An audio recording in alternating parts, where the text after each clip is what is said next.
Bonjour à toutes et à tous et bienvenue dans le briefing des marchés du vendredi 9 septembre 2022.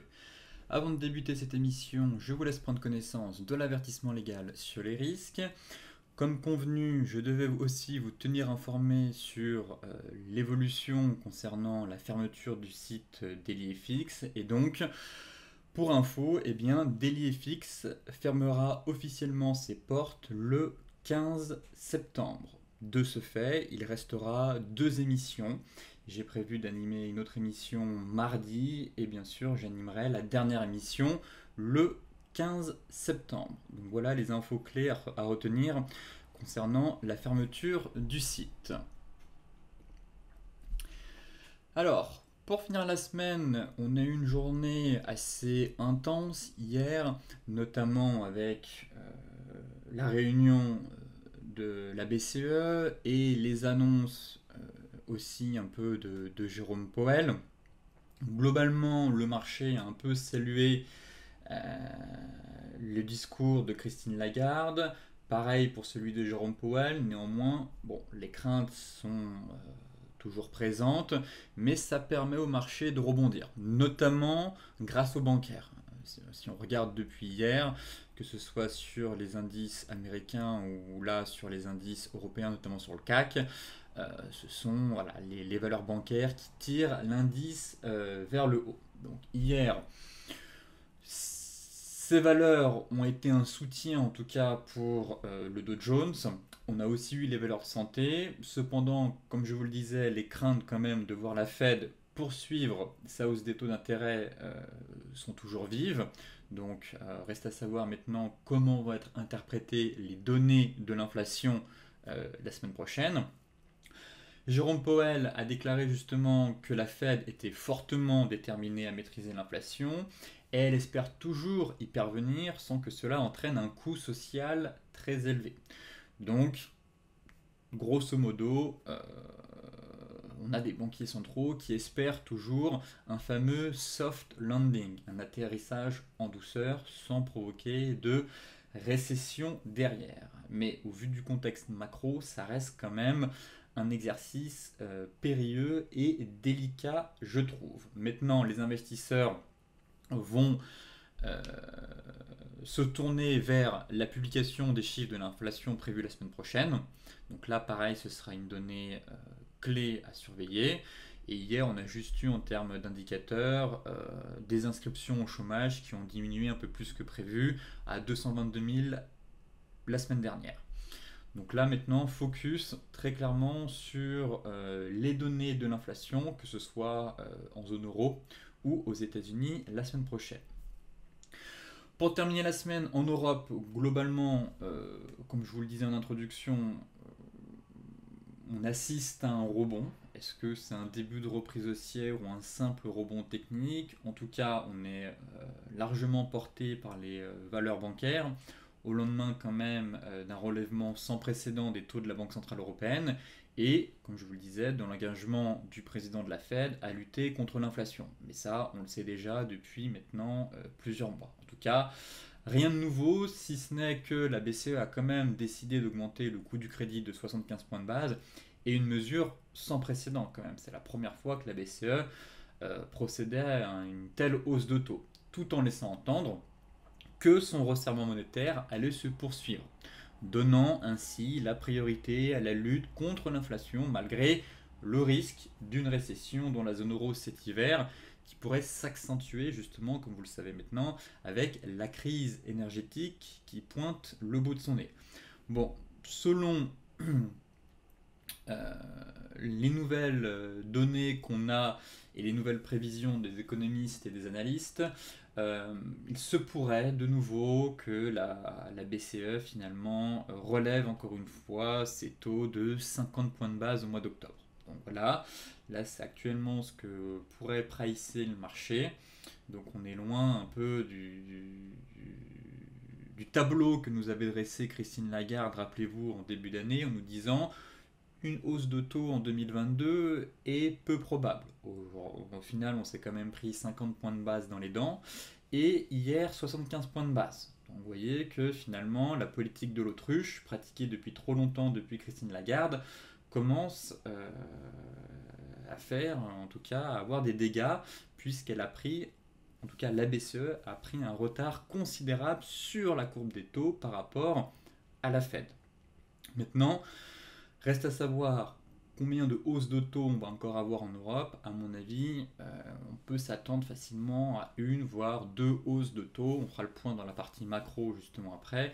Car, je rappelle, autant aux États-Unis, on a peut-être un pic d'inflation qui a été atteint, autant en zone euro, ça continue de grimper. L'inflation est à 9,1%. Donc pour l'instant, les outils utilisés par la BCE avec le relèvement des taux ne sont pas encore constatés, n'ont pas eu encore d'effet en tout cas sur l'inflation. Donc forcément, il va falloir procéder à de nouvelles hausses de taux sans provoquer de récession en zone euro. Et ça, à mon avis, l'atterrissage en douceur sera bien plus compliqué qu'aux États-Unis. Maintenant, les annonces de la BCE et de Powell, bien évidemment, étaient un peu pricées par les marchés. C'était pas une grosse surprise, c'était bien évidemment intégré dans les cours. Et comme je vous le disais, la donnée à surveiller maintenant, ce sera les chiffres mensuels des prêts à la consommation aux États-Unis et la statistique définitive de l'inflation en août en zone euro. Donc ça, c'est deux nouvelles données économiques qui seront publiées à partir de la semaine prochaine. Ici, nous avons un graphique avec, qui représente l'inflation en zone euro et les taux de dépôt de la Fed. Donc là, comme vous pouvez le voir, on a une inflation qui est extrêmement élevée et la Fed qui relève aussi peu à peu, doucement en tout cas, ses taux. Maintenant, ce qui est intéressant de noter, c'est que effectivement, pour juguler cette inflation galopante, il est nécessaire d'utiliser cet outil monétaire et de relever les taux pour maintenir l'inflation, en tout cas espérer avoir un pic et avoir une accalmie sur l'inflation. Maintenant, l'élément qui est quand même intéressant à noter, c'est cette erreur de timing à chaque fois de la part de la BCE. Et si vous regardez bien, on constate très clairement qu'à chaque fois que la BCE relève ses taux, s'ensuit une récession ou un choc de marché. Donc, si on remonte à la dernière crise qu'on a eue, c'était ici.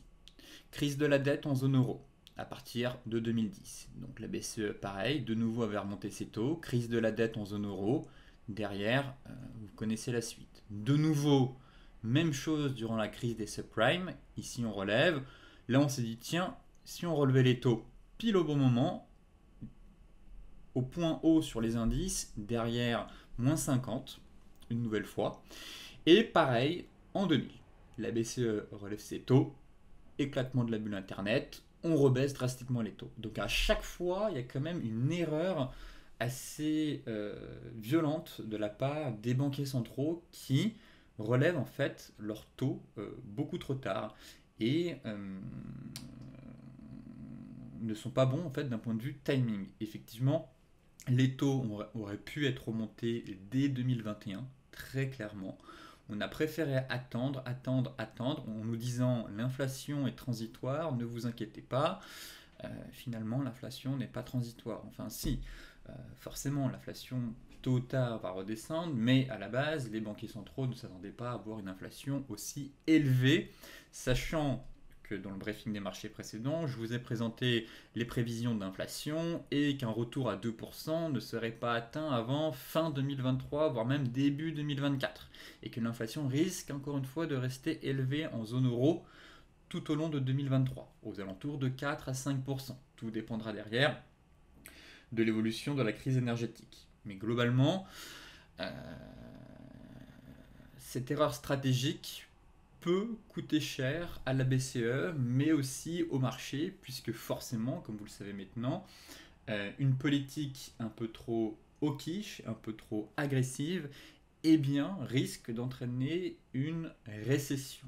Maintenant, la question est de savoir comment va être cette récession. Est-ce que ça va être une récession assez courte et légère ou une récession assez violente et qui va durer dans le temps et qui va peser sur les ménages mais aussi les entreprises. Donc ça, malheureusement, je n'ai pas de boule de cristal et seul le temps nous dira finalement euh, les dégâts de cette récession à venir un peu partout dans le monde, en tout cas que ce soit aux États-Unis ou en zone euro. Ici, à l'inverse, on a une politique monétaire trop accommodante de la part de la BOJ. Donc beaucoup s'alarmaient sur l'euro, en disant l'euro devient une monnaie de singe, l'euro perd 15% par rapport au dollar, effectivement, mais cela s'explique encore une fois par la récession qui pourrait être un peu plus profonde en zone euro qu'aux États-Unis à cause de notre dépendance à l'énergie russe, d'une part, mais aussi d'autre part à cause de la BCE et de Christine Lagarde, qui, comme je vous le disais, a pris énormément de retard sur la courbe des taux. Donc forcément, les traders sur l'euro-dollar jouent un différentiel de taux. Une Fed qui a commencé à relever ses taux dès le mois de mars, alors que la BCE, elle, qu'au mois de juillet, sachant que la Fed a déjà fait plusieurs hausses de taux de 75 points de base. Donc effectivement, actuellement, on joue un différentiel de taux. Donc ça, c'est pour l'euro-dollar. Ici, c'est vraiment deux salles, deux ambiances. Effectivement, la BCE a pris du retard pour relever ses taux. La Fed a anticipé un peu plus, mais si on prend la BOJ, donc la Bank of Japan, elle, c'est vraiment lunaire ce qu'elle fait, puisqu'elle explique qu'elle n'a pas envie de durcir sa politique monétaire. Voilà. Elle a expliqué plusieurs fois au cours des derniers mois qu'elle ne durcirait pas sa politique monétaire pour autant, car l'inflation au Japon est surtout tirée par la flambée des prix de l'énergie, donc un facteur, encore une fois, exogène et temporaire d'après la BOJ. Donc, effectivement, mais ça impacte quand même le yen qui tombe à son plus bas niveau depuis quasiment 1999. Donc on a quand même une chute libre du yen. Il suffit de regarder l'USD yen pour voir effectivement que c'était le trade swing de l'année. On a eu un magnifique trend aussi fulgurant qu'ascensionnel.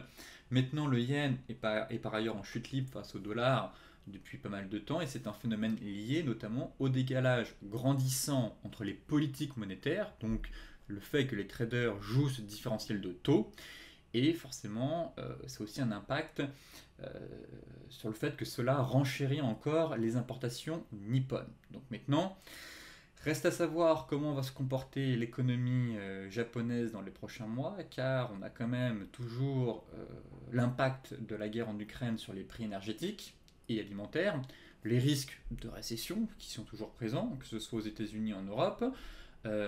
Attention quand même si d'ici là on a une vive résurgence du Covid-19. Et on va en parler juste après, là, dans le prochain graphique, mais les perturbations persistantes, toujours et encore, dans des chaînes d'approvisionnement dans l'industrie. Donc ça aussi, c'est un élément, en tout cas, qui soutient l'inflation, justement. Si on regarde ici dans ce graphique et qu'on décompose un peu l'inflation, que ce soit aux États-Unis ou en zone euro. Donc là, ce qui est intéressant de noter tout de suite et ce qui choque, c'est l'énergie et la forte dépendance de la zone euro à l'énergie, en tout cas. Autant pour la France, grâce au nucléaire, effectivement, on a une inflation qui est un peu contrôlée, avec le bouclier tarifaire aussi mis en place par le gouvernement. Mais si on prend le cas de l'Allemagne, qui a une forte dépendance vis-à-vis de l'énergie russe, eh bien ça pèse en tout cas sur l'inflation. Donc effectivement, l'énergie est quand même une forte composante de l'inflation en zone euro. Pareil pour les États-Unis, mais ça reste quand même pas aussi important qu'en zone euro. Maintenant, derrière, forcément, on a la demande. Effectivement, on a pas mal de pénuries actuellement, notamment pour le matériel informatique et l'approvisionnement. Donc c'est ce que je vous disais juste avant. les perturbations dans les chaînes d'approvisionnement, en tout cas les goulots d'étranglement dans les chaînes d'approvisionnement. Donc ça aussi, c'est un élément qui a un impact en tout cas sur l'inflation. Enfin, les politiques monétaires. Bon, pour moi, les politiques monétaires, je pense quand même que si les banquiers centraux n'avaient pas injecté autant d'argent sur les marchés financiers, forcément, l'inflation ne serait pas à ce niveau-là aussi. Car le fait d'avoir injecté autant d'argent, ça a permis à certains acteurs du marché et à certains opérateurs de pouvoir notamment spéculer sur les prix, les matières premières agricoles, les matières premières, enfin en tout cas les énergies fossiles, que ce soit le pétrole.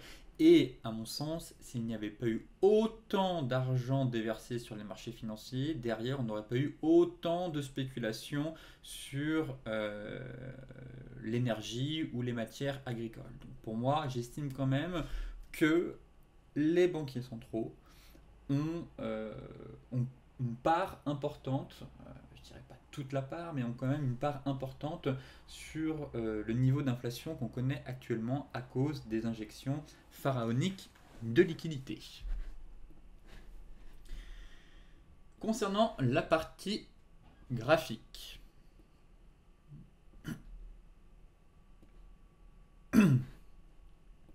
alors le CAC. Le CAC, on va pas regarder en données. On va regarder en données weekly pour commencer. Donc effectivement, on est sur un avalement haussier. Je note cet avalement haussier, mais surtout, je note la reconquête de la zone de résistance. Donc les sommets de 2020 et les sommets de 2007. Donc ça reste quand même un pivot clé. Les acheteurs se manifestent, le marché se reprend. Maintenant, est-ce une poursuite de la consolidation ou un début de reprise haussière pour aller chercher la borne haute? That's the question. Mais bon, je reste quand même prudent sur ce rebond pour l'instant. Dans le sens où on pourrait amener à consolider un peu plus, et pour moi je verrais véritablement une poursuite du flux haussier si on casse des résistances un peu plus hautes. Je m'explique, dans le sens où en données 4 heures, je vais mettre les Shimoku, en données 4 heures, effectivement cette divergence a plutôt bien fonctionné ici. Donc on a eu une belle divergence en données 4 heures, l'objectif théorique pour rappel c'est les 50%.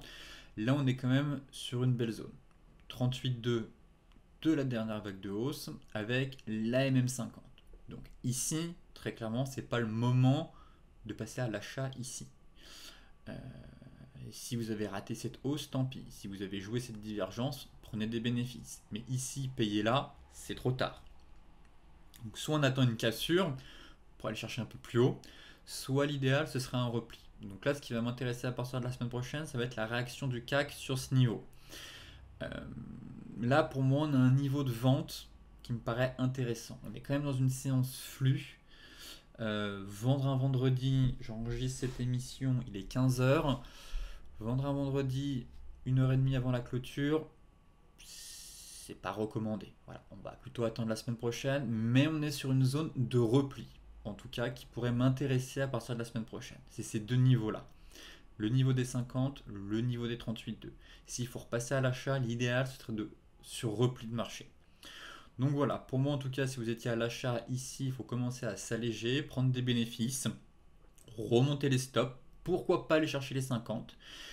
Si vous êtes observateur, surveillez sur des unités de temps un peu plus courtes, voir si on n'a pas une réaction du marché la semaine prochaine pour jouer un repli dans un premier temps.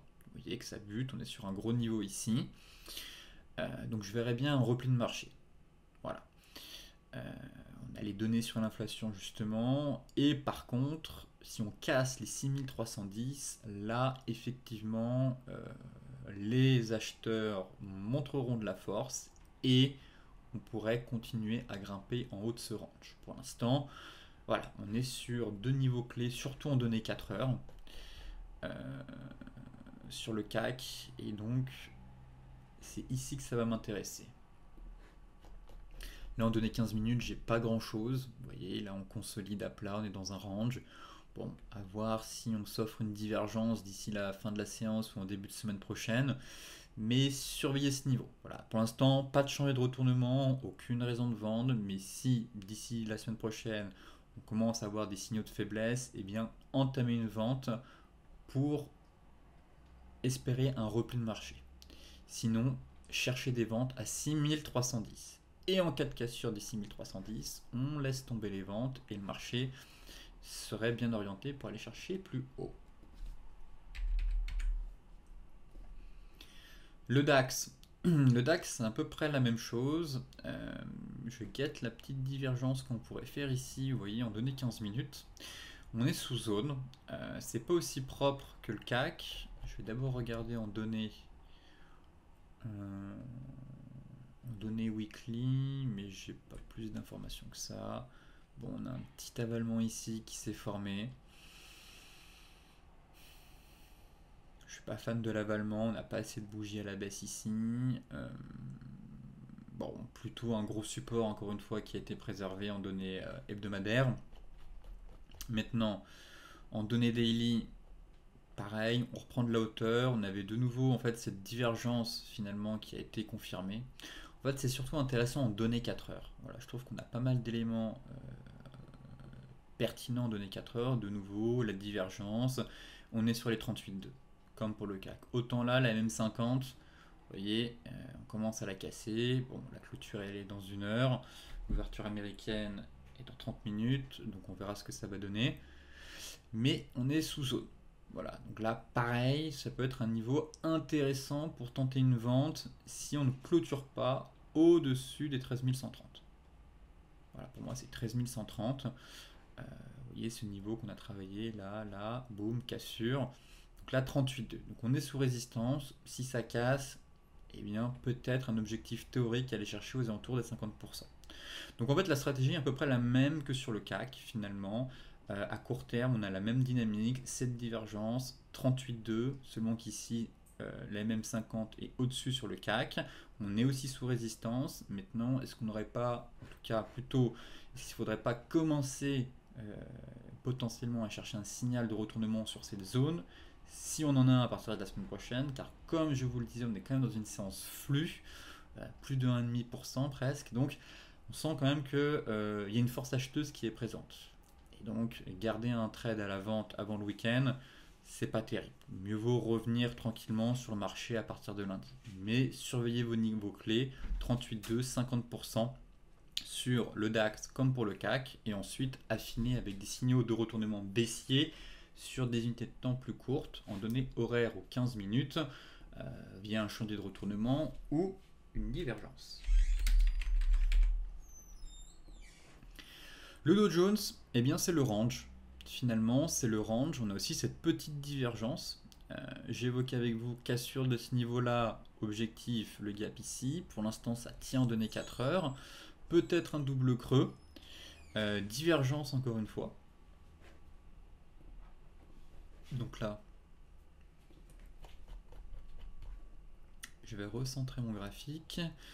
Elle est toute petite, mais mais elle a fonctionné, elle a été validée hier. Objectif, ce serait 50%, mais 50% de cette vague de baisse là, ça me paraît beaucoup. Ouais, je vais plutôt prendre cette vague de baisse là. Voilà. Et là, ça me paraît pas mal. Déjà, l'objectif serait de revenir sur le haut de range. Là, on va ouvrir avec un gap haussier à 15h30. On devrait ouvrir ici.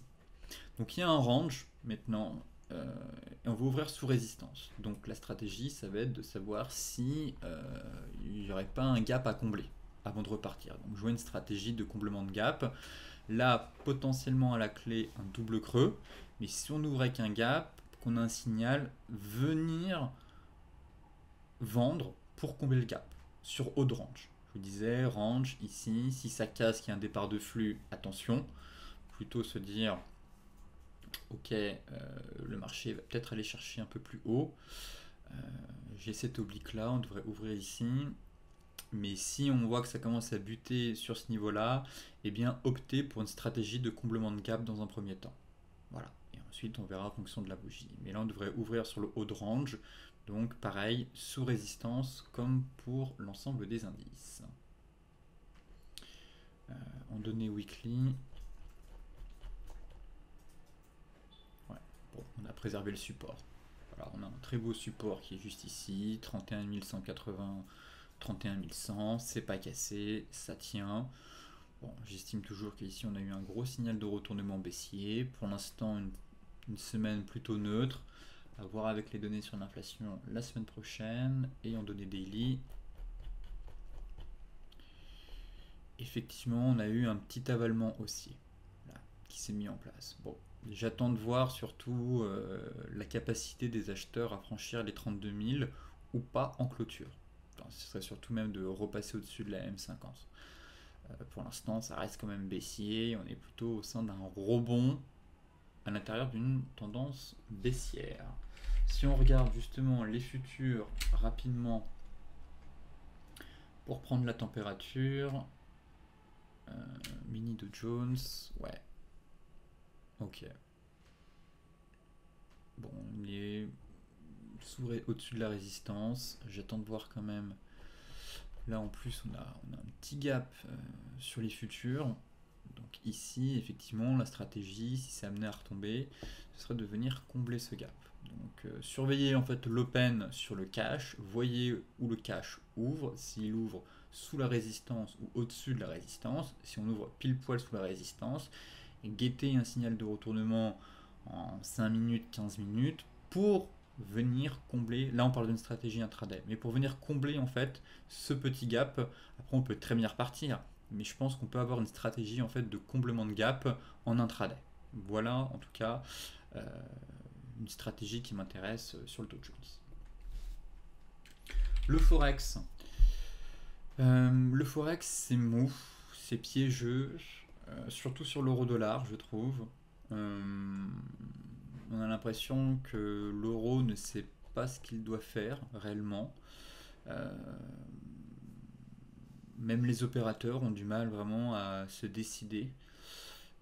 Faut-il saluer la hausse de 75 points de base ou faut-il s'inquiéter de la récession à venir en zone euro? Ce qui fait que ça pourrait aussi pénaliser la monnaie unique. Ou au contraire, faut-il saluer les hausses de taux à venir de la part de Christine Lagarde pour rattraper son retard, ce qui pourrait derrière permettre à l'euro de reprendre enfin un peu de la hauteur, sachant que la monnaie perd quand même 15% depuis le début de l'année par rapport au dollar. Donc là, on avait un départ de flux. Ce matin, on réintègre le range. Bon, c'est assez brouillon, je trouve, sur l'euro. Effectivement, j'aime bien cet avalement haussier. Je trouvais intéressant le départ de flux en me disant tiens, finalement on est en train de saluer le fait que Christine Lagarde prenne à bras le corps le problème de l'inflation en remontant les taux, mais derrière c'est en train de retomber. Donc là j'ai un peu du mal. Le seul élément qui me plaît effectivement c'est cet avalement daily et cette divergence qu'on est péniblement en train de former. Bon, après, effectivement, on a un petit avalement hebdomadaire. Bon, assez neutre. Je serais plus en faveur d'une stabilisation de l'euro. Effectivement, j'ai hâte de voir la clôture. Si on se fait une belle clôture hebdo, alors oui, pourquoi pas qu'on ait un bel avalement. Je pense qu'à partir de la semaine prochaine, je commencerai à plaider pour une stratégie à l'achat en anticipation de la divergence haussière. Donc anticipation de sortie par le haut du canal et de la divergence haussière. Et là on pourrait avoir un beau trade swing. Donc là ce serait vraiment si on a une belle clôture hebdo avec un avalement. On a ouvert avec un gap baissier en plus. Là on a trop de mèches pour moi, c'est rikiki ce qu'on a là. Mais si on se fait un bel avalement haussier, enfin on a du corps en fait. Si on a une bougie avec du corps, ça peut être intéressant pour la semaine prochaine. Là pour l'heure, honnêtement, c'est piégeux. On avait ce range là, fausse cassure par le bas, fausse cassure par le haut. En tout cas, là, on a le sentiment d'un bull trap. avec avalement derrière. Donc avoir la clôture hebdomadaire pour avoir un peu plus d'indications sur comment se positionner sur cette paire à partir de la semaine prochaine. Le GBP USD, j'ai envie d'être à l'achat sur cette paire aussi, dans le sens où on est sur support trimestriel. Voilà. Donc si j'enlève cette zone, donc je prends un cours de clôture ici, et l'excès sur mèche juste là, on a une zone. Et donc en fait, comme je vous l'expliquais dans le dernier briefing, on a aussi un bas de canal. Là, tac, tac, on est sur bas de canal, on a cette trendline qui est pas bien loin, je l'ai mise en mensuel. Là, c'est si on casse ce niveau, l'objectif c'est d'aller chercher de la trendline, l'oblique baissière, vers les 1,1180.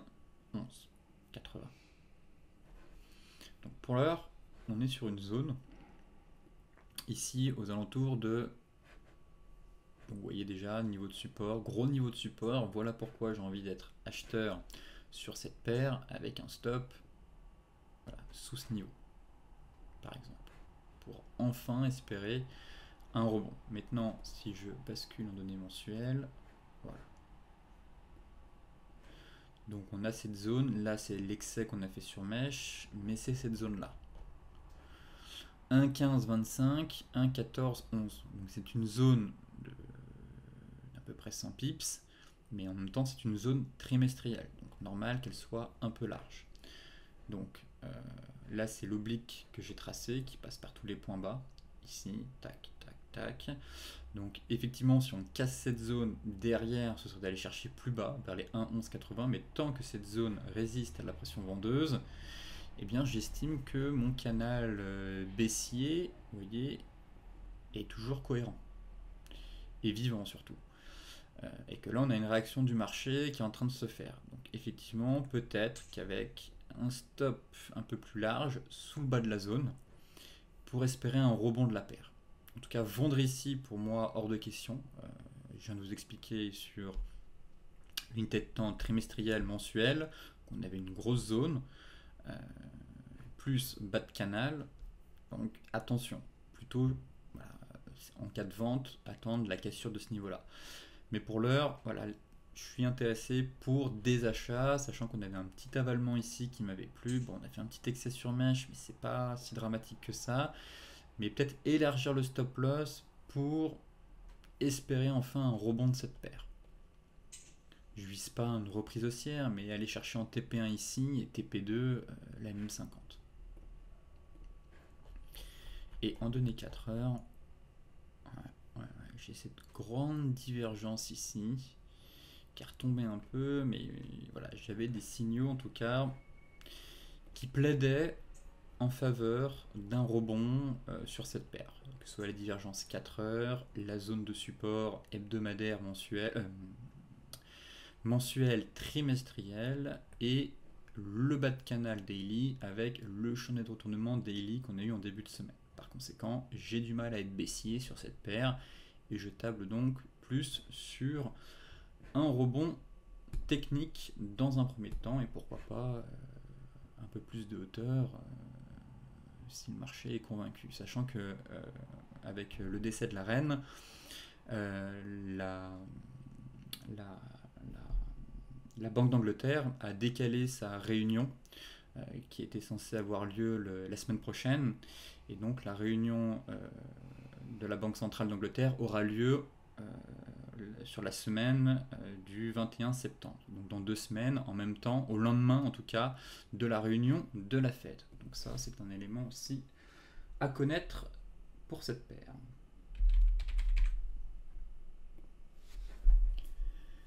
La UDUSD, on avait évoqué cette figure de retournement technique. Je vous disais de prendre des bénéfices sur la borne basse du range, aller un peu plus sur excès ici, car on avait quand même un gros niveau, rappelez-vous, cette zone-là.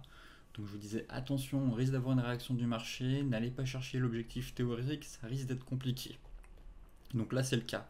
On a eu cette figure de retournement, j'en ai parlé par ici.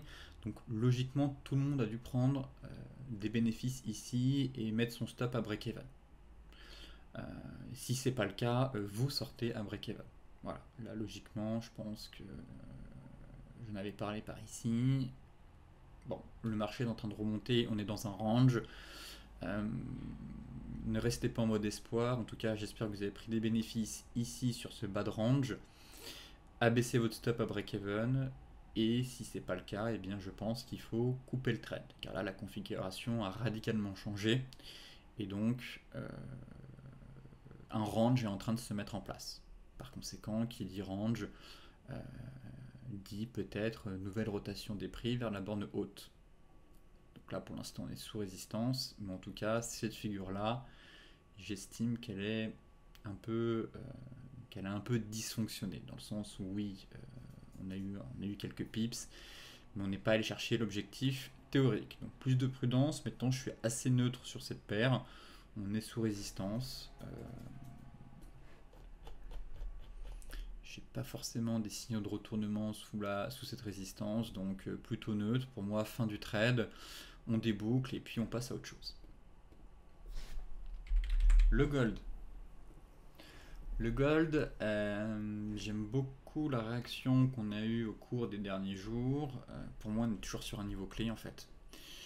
Bien entendu, j'aurais aimé qu'on vienne taper ma MM200, ça pour moi c'est la zone parfaite, mais faut pas être trop cupide non plus, dans le sens où le marché a toujours raison. Et donc peut-être qu'il ne va pas aller chercher cette moyenne mobile 200, mais en tout cas on est sur zone. Et donc effectivement, c'est une zone qui m'intéresse à l'achat. Je l'ai maintes fois évoqué en expliquant que ici, le ratio risque-reward était excellent sur cet actif. Dans le sens où, effectivement, si on casse, bon bah là, on va passer dans une dynamique baissière, on laissera tomber le gold quelques temps, mais si ça tient, on est potentiellement sur un point bas d'un range hebdomadaire qui pourrait derrière nous amener, si on reprend de la hauteur, à un double creux, et donc en cas de cassure des 1800, 1910, et en cas de cassure des 1910, revenir sur le haut du range. Donc là, il y a un ratio risque-reward qui pour moi est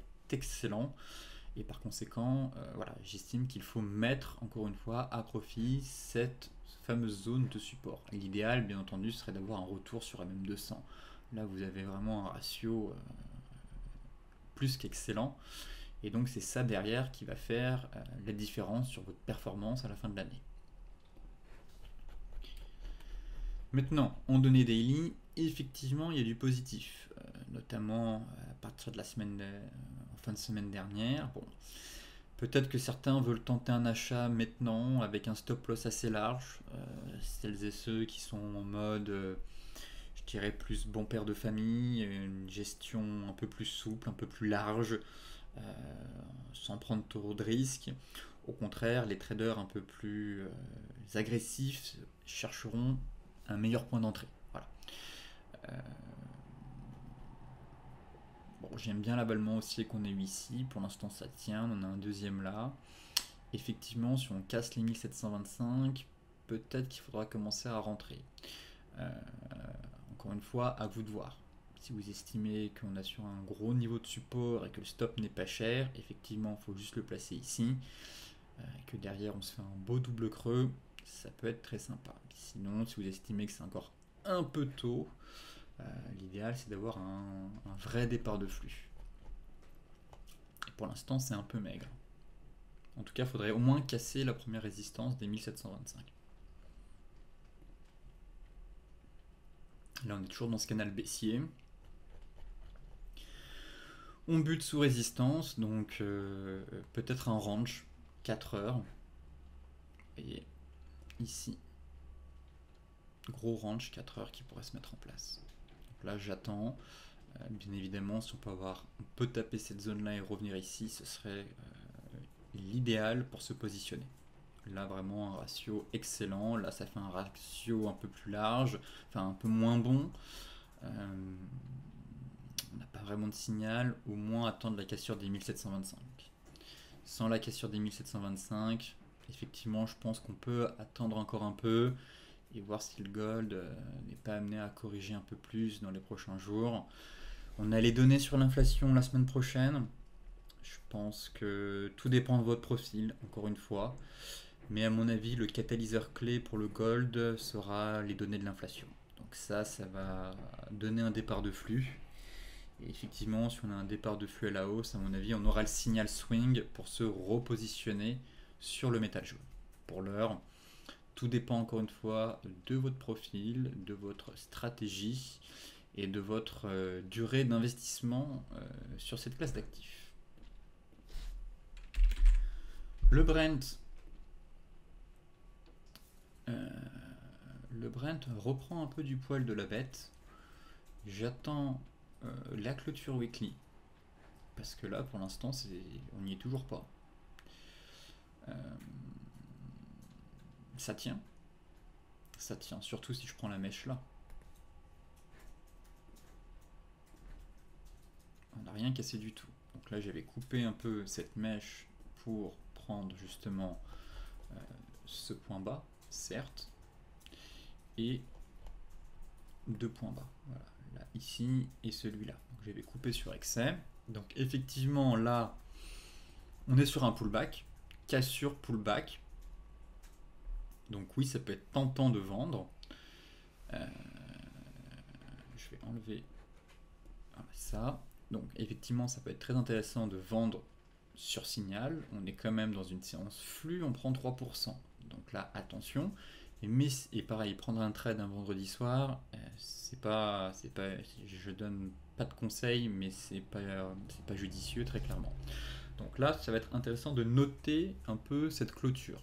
On pourrait aussi avoir un peu un chantier de retournement. Il est un peu larvé, je le reconnais, mais sentiment d'avoir un peu cette étoile. C'est dommage qu'on ait eu un gap haussier ici. On aurait peu de gap haussier, on aurait vraiment eu une magnifique étoile du matin. Donc maintenant, c'est la clôture qui va m'intéresser. Si en clôture ce soir, on reprend les plus bas ici, on va pas être sur un pullback, on va être sur un bear trap. Et donc attention si on est sur un bear trap. Logiquement derrière ça peut repartir à la hausse. Si ce soir à la clôture on est sous les 91, bon, j'estimerais qu'on a eu un pullback et qu'on pourrait de nouveau aller chercher un peu plus bas. Donc voilà le plan sur le pétrole. Pas besoin d'aller sur les unités de temps plus courtes, quoique elle est donnée 4 heures, mais c'est surtout hebdomadaire. Et en plus on a la MM50 qui arrive là droit sur la tête. Donc surtout en données daily hebdomadaire que ça va m'intéresser. Effectivement, si c'est repris ici en clôture, laissez tomber, c'est un bear trap. En revanche, si le marché américain ouvre dans 2 minutes, si à l'ouverture du marché américain à 15h30 ça repart à la baisse, on peut estimer qu'on a eu un pullback et donc forte probabilité d'aller chercher le fameux support juste ici, 86,30.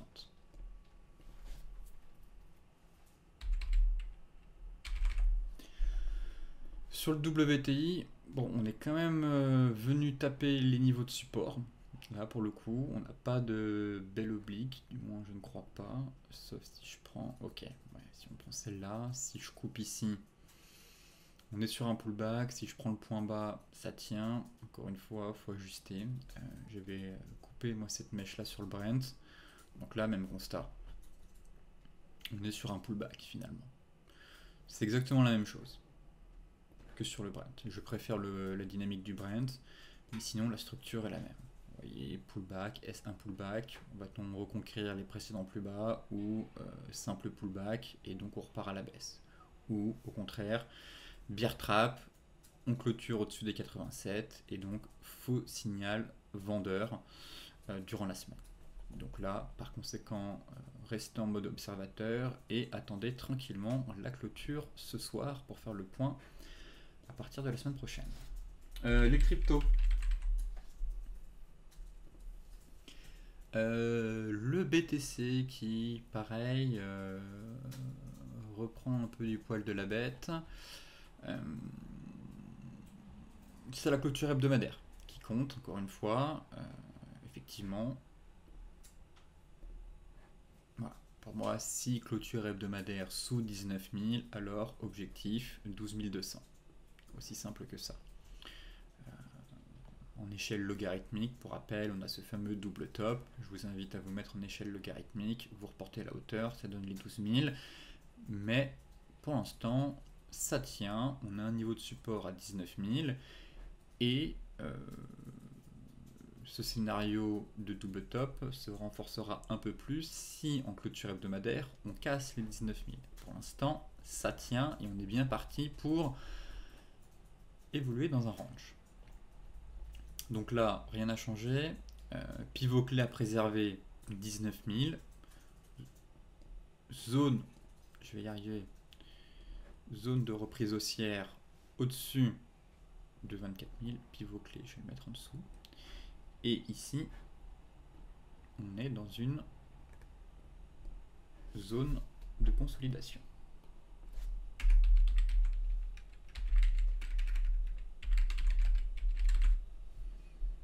Voilà. Voilà ce qu'il faut retenir sur le BTC si vous tradez le BTC. Donc, cherchez des achats ici. Il y avait une petite divergence, très légère, mais elle a fonctionné. Donc peut-être que certains l'ont vu. Vous voyez, juste là. Elle est toute petite. Tac. Pas bien grande, mais suffisante pour faire le job sur un niveau de support clé. Donc là, divergence, TP1, le milieu de range, donc 21 650, 21 900, on va dire la même de 100. Si on casse, objectif 24 000. Et derrière, on fera le suivi. Si on casse les 24 200 double creux, objectif à 30 000. Si on échoue et qu'on a des chandeliers un peu fébriles comme ici, eh bien vente pour de nouveau pratiquer un ping-pong entre les deux bords. Voilà. Donc pivot clé, zone de consolidation, zone de reprise. Si on casse, objectif 17 000 puis 12 000. Si à l'inverse ça tient et qu'on casse les 24 000, objectif, on reporte la hauteur de ce range, voire double creux, et donc 30 000. Pour l'instant, départ de flux, divergence qui tient, objectif aller chercher un peu plus haut, et enfin TP1 par ici, et TP2, la borne haute de notre range. L'Ethereum, c'est pareil.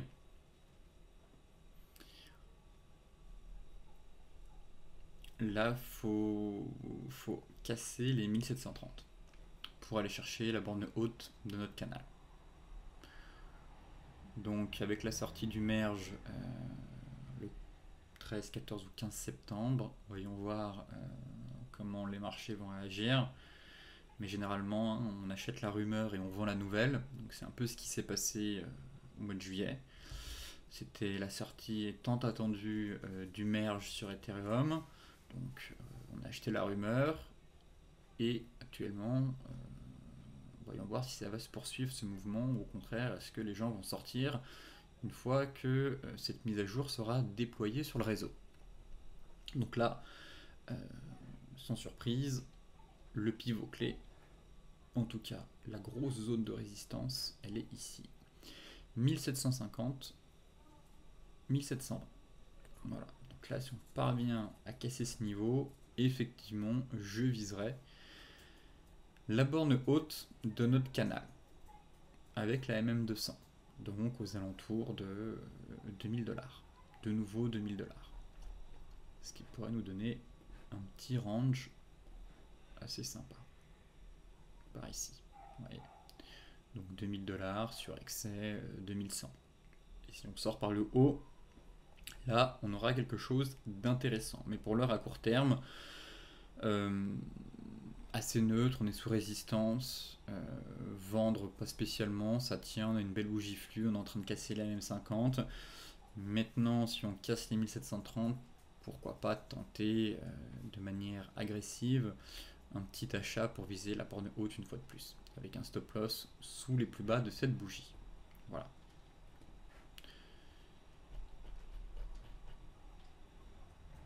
Là, l'épaule, tête-épaule, pour l'instant, me paraît compliqué. Et j'attends de voir surtout si on va réussir à franchir ce fameux niveau des 1730. Si c'est le cas, bon, je pense que le marché aura la force derrière d'aller chercher de nouveau les 2000 $. Pourquoi pas tenter un trade agressif avec un stop loss sous les plus bas, ça fait quand même un ratio de 1 pour 2, et de voir derrière comment va se comporter le marché une fois qu'on aura atteint la MM 200 et la borne haute de notre canal baissier. Sur ce briefing des marchés touche à sa fin. Comme d'habitude, je vous souhaite une excellente journée, de très bons trades si vous tradez en fin de semaine, et je vous dis à la semaine prochaine pour les 2 dernières émissions au sein de DailyFX.